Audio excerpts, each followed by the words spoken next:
Right, Fight Lens back with the Cobra Carl Froch for our June update. We've been doing these a few months now, but as of last night, I think a beef has popped off with none other than Anthony Joshua.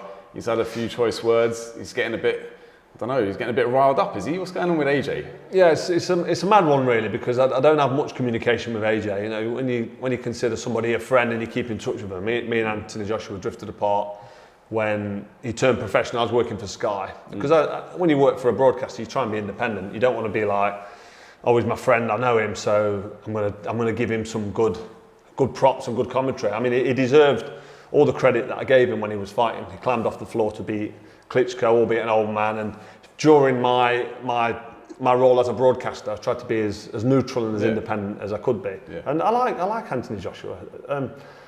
Or should I say, I liked him when I was training with him at the England squad, and Rob was training him, and yeah, nice guy coming through, good fighter, big lump. Mm-hmm. He was very fortunate in the Olympics because I thought he lost a couple. Well, he was close. The Cuban, I thought he lost that decision. But I'm not gonna write his decision off. Olympic champion, but he's had a very fortunate career. He's been matched well. Yeah. He's been looked after, and his face fits, and you know, he's very marketable. Definitely.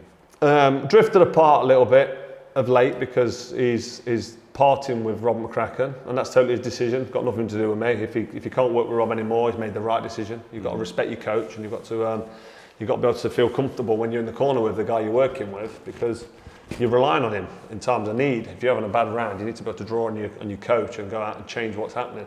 And if AJ couldn't do that anymore, then he's made the right decision moving his trainer. I've got no problem with that at all, which I've made quite clearly. So there's no personal beef at all. Yeah. But obviously he gave an interview the other day. It was asking for one-word answers to names. My name came up, and his one-word answer was prick. Yeah. So he basically just abused me from out of nowhere.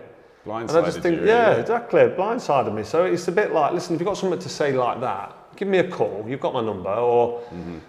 Come on the channel, come on Froch on Fighting, we'll debate it. But he doesn't want to, he wants to be snide in the background, say something, which causes me a bit of an issue and a bit of backlash. Why is AJ saying that? Yeah. You know, so I've got to stand up as a man and make him be countered and front him and say, why are you calling me that? What's the reasoning behind your opinion on me? This is it. And that's what I did. I just messaged him and said, who the fuck are you calling a prick? That's what I'd say to anybody. Yeah. So I've asked him, and he's come back, and I'll tell you what, I've shared 10% of the messages, and the one that I shared, whether I should or shouldn't have done it, I shared the bit where he's flashing a bit of cash around a Rolex watch, saying you're not on my level. I mean, it's schoolboy stuff. It's like plastic gangster stuff. 10s and 20s. Yeah, it's pathetic, really. It's childish, and it's a bit ridiculous. And I think he's be cringing to himself now. Yeah. But regretting that. What I've done is I've shared it because why should I be abused by somebody in his position and be called that name for no real reason without saying, hang on a minute, you can stand up and be counted now. Stand by your conviction and explain yourself. And that's all I've done. I've asked him to explain himself. Yeah, which is fair enough. And I've had a barrage of abuse direct to me. Like I said, I've kept 90% of what he said away. He's messaged me again overnight and deleted 4 of the messages. Yeah. So what's he doing? He's messaging me, probably abusing me. That's something that your jilted ex does, sends you messages and then deletes them. Why is it sending me messages, deleting them. So he's probably abusing me. He's probably saying stuff that his PR people behind him saying, oh, delete that. If he's not ready, get rid of it. Yeah. That's fine. But if you've got something to say, get on my channel. Come and have a conversation. That's it. Or at least give me a ring. And I don't mind meeting up and dealing with it like men. But if you're going to do little backstab jibes and send me messages abusing me and then deleting stuff, and then you don't pick your phone up when I try and give you a call to have a conversation with you man to man, then what am I going to do? Yeah. I'm going to just expose you for what you are. And to be honest, I'm not really bothered. I've been laughing about it. It's a bit of fun for me because I can't care what Anthony Joshua or any of his fanboys think of me, because that's what I do. I'm just honest. I wear my heart on my sleeve. That's why we love you, Carl. Try and be truthful and honest. And if it's not good and you don't like it, I don't give a shit. In terms of they're trying to get 100,000 crowd, obviously you fought George Groves in a rematch in front of 80,000. Let's talk about Tyson Fury. Do you think he could ever sell 100,000 tickets if it wasn't against AJ? Do you think he's got that same kind of draw as you even? So who's the 100,000 going to be for? Who are they talking? AJ and Dubois, apparently. AJ Dubois. Yeah.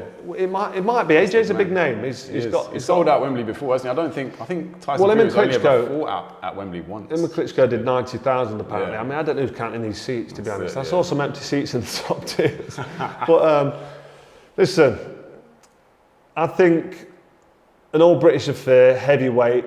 People are growing on Dubois now. Yeah. You know, AJ had a bit of a stinker at that press thing they did the other day. He made himself look like he's a bit worried. That's it. So people will feed on that. They'll see that Dubois is confident. People might like to back the underdog as well in Dubois. Listen, whether it does 80,000, 100,000, whatever the crowd is, we're going to have a big crowd at Wembley Stadium in Britain, and it's a heavyweight, all British affair. And listen, this might go down very badly, but I'll be honest, this feels to me like a British level fight.